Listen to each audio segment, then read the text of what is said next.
اور OJDCL نے پاکستان کا پہلا افریقی تیل کا کنواں فعال کر دیا۔ حیدرآباد میں پاس کی 13 کنووں سے یومیہ 460 بیرل تیل کی پیداوار۔ جدید جیو اسٹریٹجک اور ASP ٹیکنالوجی سے پیداوار 3 گنا تک زیادہ ہو گئی۔ کنواں 2966 میٹر گہرائی اور 546 میٹر آف کی ڈرلنگ پر مشتمل ہے۔ مقامی پیداوار میں اضافہ، درآمد، پیٹرول پر انحصار کم ہونے کی توقع۔ بھارت میں ایندھن بحران شدت اختیار کر گیا۔ پیٹرول پمپس پر لمبی قطاریں۔ الجزیرہ ٹی وی کے مطابق قلت کے باعث شہریوں میں خوف و ہراس بڑھ گیا۔ صورتحال کنٹرول کرنے کے لیے پیٹرول پمپس پر پولیس تعینات کر دی گئی۔ شہریوں کا کہنا ہے 24 گھنٹے سے قطاریں لگی ہیں۔ پیٹرول کے حصول میں شدید مشکلات ہیں۔ ماہرین کے مطابق بحران حکومتی ناقص منصوبہ بندی اور فیصلوں کی کمی کا نتیجہ ہے۔ توانائی بحران کے باعث بھارتی معیشت پر دباؤ بڑھنے کا خدشہ۔ خیبر پختونخوا حکومت نے ترقیاتی بجٹ میں کٹوتی پر تحفظات کا اظہار کر دیا۔ وفاقی حکومت کی طرف سے ترقیاتی بجٹ میں 100 ارب روپے کٹوتی کی اطلاع ملی۔ ہم اس فیصلے پر وفاقی حکومت کو نظر ثانی کی درخواست کریں گے۔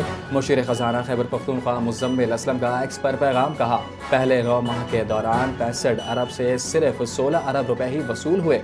ہم سمجھتے ہیں کہ جنگ کی وجہ سے معاشی حالات بہت خراب ہیں، البتہ ترقیاتی بجٹ نہیں کاٹنا چاہیے تھا۔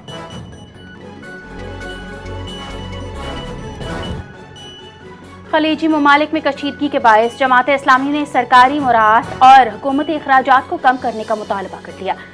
علامتی اور نمائشی حکومتی اقدامات سے عوام کو ریلیف نہیں ملا۔ مریم نواز کا لگژری جہاز بیچ کر پیسے قومی خزانے میں جمع کروائے جائیں۔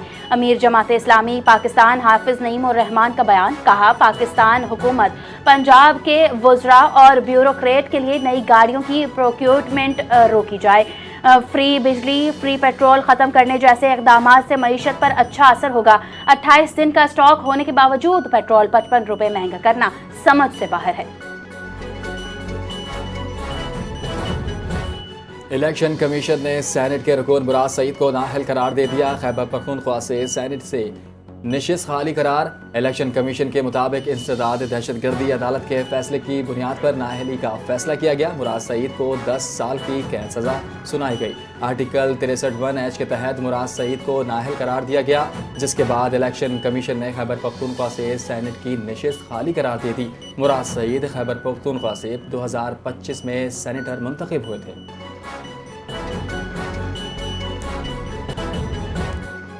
وفاقی وزیر داخلہ اور انسداد منشیات محسن نقوی نے نئی نسل کو منشیات سے بچانے کے لیے بھرپور کریک ڈاؤن جاری رکھنے کا اعلان کیا۔ محسن نقوی نے anti narcotics force head quarter کا دورہ کیا، زیر تعمیر national counter narcotics coordination centre کا معائنہ کیا، جس میں ANF کی کارکردگی، افعال اور آپریشنز پر بریفنگ دی گئی۔ منشیات کے جرائم میں سزا کی شرح 82%، 22 ملکی اور 9 غیر ملکی ڈرگ ٹریفک آرگنائزیشنز توڑ دی گئیں۔ ANF کے بحال ہی میں شہید ہونے والے 6 اہلکاروں کے لیے دعائیں۔ ملازمین کی فلاح و بہبود کے لیے فاؤنڈیشن کا اصولی قیام۔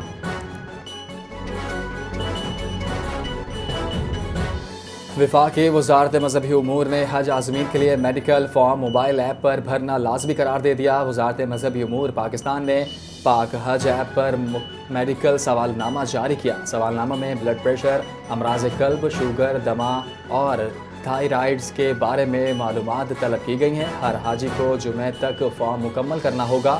پاک حج موبائل ایپ میں ویزا پرنٹ کرنے کا لنک بھی شامل ہے۔ لاہور میں میٹرک سالانہ امتحانات 27 مارچ سے شروع ہوں گے۔ پہلا پرچہ عربی، کمرشل، جغرافیہ اور تاریخ کا لیا جائے گا۔ لاہور میں 2,85,000 طلباء امتحانات میں شریک ہوں گے۔ امیدواروں کے لیے 28 امتحانی مراکز قائم، 26 مراکز کی نگرانی CCTV سے کی جائے گی۔ تمام سینٹرز میں دفعہ 144 نافذ، غیر متعلقہ افراد کو داخلے کی اجازت نہیں دی جائے گی۔ میٹرک کا آخری پرچہ 16 اپریل، نہم جماعت کے امتحانات 17 اپریل سے شروع ہوں گے۔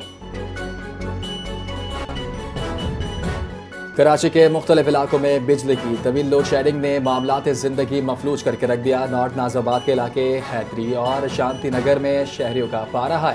بجلی کی عدم فراہمی کے خلاف سڑکوں پر نکل آئے مظاہرین نے مطالبہ علاقوں میں گزشتہ 3 دن سے بجلی بند ہے۔ احتجاج کے باعث ڈالمیا روڈ پر شدید ٹریفک جام، اضافی بلنگ اور لوڈ شیڈنگ کے خلاف نارتھ ناظم آباد کے مکینوں کی طرف سے ٹائر نظر آتش۔